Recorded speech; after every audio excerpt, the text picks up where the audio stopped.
Chapter 10. He is threatened. Miss Josie took a pair of glasses from her bag, wiped them and put them on, and unfolded the paper. It was filled with Thomas's small, neat handwriting, the facts carefully arranged as if he were making an official report. As she read, her mouth opened slightly, and she bit down on her lower lip. Other than that, she gave no indication of the shock and astonishment that little John knew she felt. Thomas had listed all that the Beans knew about him, the way he had learned English, his ability to speak to animals, his strange clothing, his total ignorance of some things, and his familiarity with others. It was a long list, and Thomas had even given the value of the gems in Little John's knife and clip. Nothing had been omitted but the cave.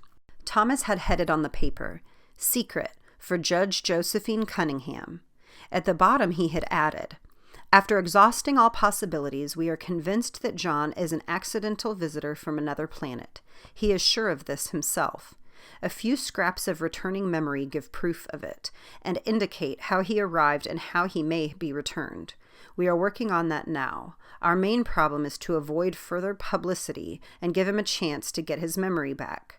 Our one fear is that some government agency may learn of his abilities and take him away and hold him for study. We feel this would be a tragedy. Please help us all you can. Thomas Jameson Bean." Miss Josie read the paper a second time. Anderson Bush crossed and recrossed his legs, and Mr. McPhee began tapping his fingers impatiently on the table beside him. Mrs. Groom seemed to be swelling momentarily. Little John knew she was burning with resentment and curiosity. Suddenly, Mrs. Groom said, "Miss Josie, if this boy, whatever his name is a welfare case, I have a right to know whatever there is to know about him." Miss Josie ignored her. Before saying anything, she carefully folded the paper and put it in her handbag with her glasses. She looked thoughtfully at Thomas, then her eyes met Little John's. He smiled back at her and knew he had another conspirator on his side. "Thomas," she murmured, "it's fortunate I've known you as long as I have. You did a lot of intelligence work in the Marines, didn't you?" "Yes, Miss Josie." She turned to Mrs. Groom. "John is not a welfare case," she said quietly. But of course he is," Mrs. Groom protested. "He's a lost boy. He doesn't even know who he is." "He was lost for one day," said Miss Josie. Mrs. Groom seemed to swell even larger. "Miss Josie, I don't understand this at all. What right have the Beans to keep a boy like this?" "John happens to be visiting the Beans," Miss Josie replied firmly. "That's all that is necessary for anyone to know." "Well, this is certainly very strange. If the boy's parents are unknown, who gave him permission to stay at the Beans? I think this should be looked into. I also think there should be a medical report on the boy. I think I have a right to insist—" "Mrs. Groom," Josie interrupted quietly, "I quite understand your feelings about the matter, but much more is known about John than can ever be told here. He has every right to visit the Beans for as long as they wish. It is very unfortunate that he happened to be drawn into the public eye when so much depends upon secrecy." Miss Josie uttered the last word as if she were touching upon high matters of state. It had an immediate effect upon her audience. Anderson Bush and Mr. McPhee blinked, and Mrs. Groom was visibly deflated. "So I must insist," Miss Josie continued, "that all of you say nothing whatever about what you have learned here, not even the fact that Mr. Bean has done intelligence work. Your silence is extremely important. There will be questions, and you can help by making light of this and saying it was all a mistake. And it was a mistake, a terrible one." She stood up. "Thomas, I'll be out to see you as soon as I possibly can. Mr. Bush, please escort the Beans outside and keep those foolish people away from them." It was over, this part of it at least, but the rest of it was just beginning. Little John knew that as soon as they started for home. Miss Josie had ordered secrecy from everyone, though not for an instant had she believed no one would talk. Money was bound to make someone talk. That thought had been in Miss Josie's mind when they left. He said to Thomas and Mary, "I'm sorry for what happened in the courtroom, but I couldn't think of another way to solve things." "You had to do it," said Thomas. "There wasn't any other way." Mary said, "You certainly gave Anderson Bush a jolt, and the rest of them too. Anyway, you prepared Miss Josie for what Thomas had written. She was able to make up her mind quickly and decide what to do. She's a remarkable woman. I wish we'd gone to her when we first found you." That was our mistake, Thomas mumbled. But we had no idea something like this was going to happen. Now too many people know John's a mind reader.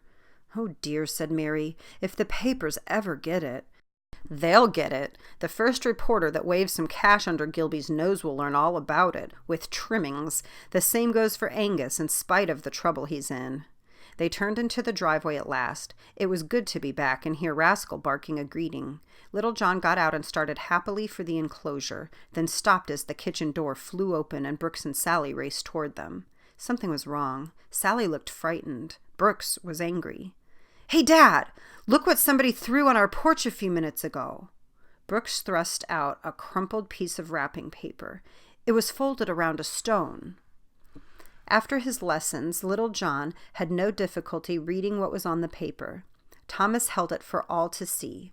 Crudely written in large letters were the words, "This is a warning. Get rid of that wild boy and do it quick." He heard Mary's gasp and was aware of Thomas's sudden fury. "Mr. Bean," he said before Thomas could speak, "if I stay here, I might be a danger to all of you. Maybe it would be better if I went to that place we found. I could camp there with Rascal." "No," snapped Thomas. "This is your home. I'll be hanged if I'll let any weaselly bunch of idiots drive you away from here. Brooks, did you get a look at the person who threw this?" "No, Dad. Sally and I were in the garden when it happened. We heard Rascal bark, then the stone hit the porch. There wasn't anybody in sight. But a little later I heard a car start up somewhere down by the fork. Did you pass anybody on the road?" "No. He must have taken the West Fork when he drove away after sneaking up here through the trees. It had to be Angus or Gilby or a relative. There's a bunch of them, counting the Blue Lake people, and they're all related, and they're all afraid now." Suddenly Thomas laughed. "After John's exhibition in court this morning, they all know what he can do, and they're scared to death of him." Mary said worriedly, "I don't see anything funny in this, Thomas. Some of those people are moonshiners. They could be dangerous." "If they threaten us again, I'll have to show them that John and I can be more dangerous." "Daddy," said Sally, "did John read minds in court this morning?" "He sure did, honey. That's why those people are afraid." Sally laughed. "They'd be more afraid if they knew he came from Mars or someplace, wouldn't they?" "Sally," Mary exclaimed, "whatever—" Brooks said, "I told you it couldn't be Mars, Sally. There's not enough air on it. It has to be a planet like ours. Isn't that right, John?" "I think so," little John answered. "But since I can't remember—" Thomas was staring hard at Brooks, and suddenly Brooks burst out. "Aw, Dad, stop trying to hide it from us. Sally and I have had plenty of time to figure it out. Why, anybody who can do all the things John can just couldn't be from our planet. He's too smart." "Okay, son, you know the answer, but keep your hatch battened on it. Too many things are being learned about John already, and tomorrow the papers may be full of it. Before anything else happens, he's got to get his memory back." Little John thought of the cave. He was anxious to return to it, but it was too late to start and get back before dark. They would have to wait until morning. Every visit had produced something, if only another carving. He had done 3, the head of a man older than the first, and another of a woman who Mary believed was his mother. He hoped so. She was so beautiful, and she seemed so wise. Strange how his fingers seemed to remember things that his mind couldn't, but the thought shadows were always there. Soon they would take form. He was sure of that. Rain was slashing down in torrents the next morning. Little John stared out at it in dismay. Thomas said, "It ought to pass in an hour or so. We'll get ready and leave the moment it clears a bit." It was barely daybreak when they dawdled over breakfast. They were hardly finished when the telephone rang. Little John answered it. Miss Josie was calling. "John," she said, "I don't suppose any of you have seen the morning papers yet?" "No, ma'am. Mr. Bean doesn't take a daily." "Well, I've just seen 2, and I'll try to get more. I think we'd better have a conference. Tell Mary I'm inviting myself to lunch. It's the only time I can get away." In spite of the rain, it was a busy morning. 2 cars containing out-of-town reporters and photographers came. Thomas had an unpleasant but firm session with them on the porch. They left the house but refused to leave the area. Long-distance calls began coming over the phone. A publishing syndicate wanted exclusive rights to John O'Connor's story. A nightclub offered a staggering amount of money for 2 weeks of personal appearances and mind reading. By the time Miss Josie's little car spun into the lane, Thomas was fit to be tied. Miss Josie said, "I wish I wasn't in such a rush, but everything seems to be happening at once for all of us. Thomas, look at these." She spread an Atlanta paper and 2 others on the table. On the front page of 2 papers were pictures snapped at the courthouse. Under them were long stories. One was headed, "Mind-Reading Genius Discovered in Mountains." Another began, "Wild Boy Reads Minds, Clears Self of Theft Charges." The one without pictures had a 2-column box headed, "Who is John O'Connor?" All the known facts had been printed. These were filled in with highly colored rumors and questions. Mary gasped. "It's worse than I ever—" "It's what I was afraid of," said Miss Josie, "and it's only the start." She looked at Brooks and Sally. "How much do they know?" "Everything," said Thomas. "We didn't tell them. They guessed it." "If they guessed," said Miss Josie, "others will too. In time. John, have you any idea how valuable you can be to some people?" Little John was shocked by what she was thinking. I didn't realize that this country had enemies. You believe they might— Is kidnap the word?" "Yes. I'm just looking ahead, John. Nothing at all may happen, but we'll have to plan for the worst. There are some smart people in this world, and some of them are very dangerous. You said one thing in court yesterday that didn't worry me at the time, but it frightens me now. Somebody was bribed to tell it. It's in all 3 papers. Here it is. The thoughts of everyone in this room are so loud that they might just as well be shouting." "Good grief," Thomas explained. "I should have realized the danger of that myself. Why, there are agencies in our own government that, if they knew what John can do—" "Exactly," said Miss Josie. "Thomas, I had a call from my brother in Washington this morning." "The one in the War Department?" "Yes. He had just got up. He saw a piece in his paper about John and read that it had happened in my court. He was so curious he phoned me immediately. He was entirely too curious, Thomas, and he mentioned that we might have a visitor." Miss Josie paused, then asked, "Did you ever hear of a Colonel Eben Quinn?" I once had to deal with a Major Eben Quinn. Tall, thin, very pale. The only thing I'll ever repeat about him is that I'm glad he's not working for our enemies." "Well, he's a colonel now," said Miss Josie. "No one knows what department he's connected with, but he has power. Entirely too much for a colonel. Thomas, I think we'd better hide John. For his own safety, I think we should get him away from these mountains to some place where he won't be recognized." Little John said, "But I can't leave, Miss Josie. I have to stay here." "Why, John?" Thomas said, "Let me explain, Miss Josie. He doesn't dare leave here or he'll never get back where he came from. There's a connection in this area, something magnetic, that forms his only means of return. He has to regain his memory here and be close by when his people come looking for him. And from what we've learned, we're sure they will." "Oh my, this does complicate things." She frowned and looked at Little John and said almost absently, "I wish you had your memory and that I had hours to talk to you instead of minutes. I must have read what Thomas wrote about you 100 times last night. It gave me a glimpse of what a peaceful and wonderful place your world must be, and how strange and terrible ours must look to you. John, the awful part is what people here would do to you if they could.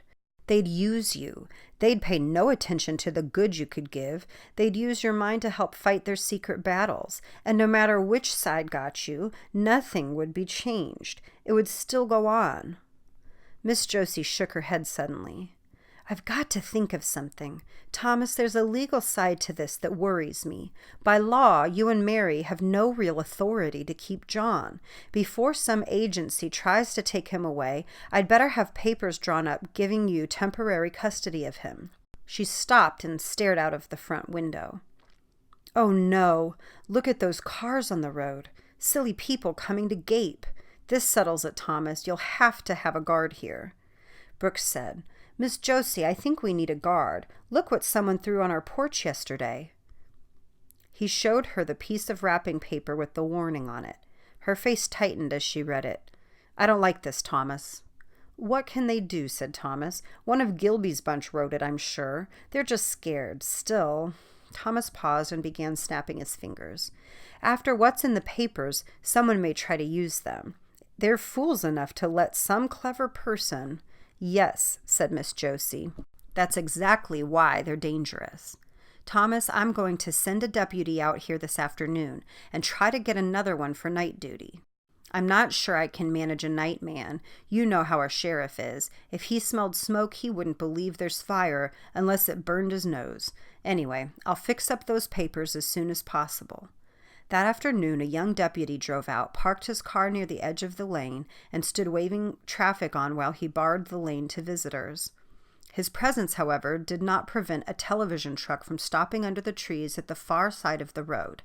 Its crew set up a camera on a high platform and began taking pictures of the growing traffic and everything happening on the Bean property. When the young deputy went off duty that evening, no one came to take his place. He had been gone hardly 10 minutes when a stone crashed through one of the front windows.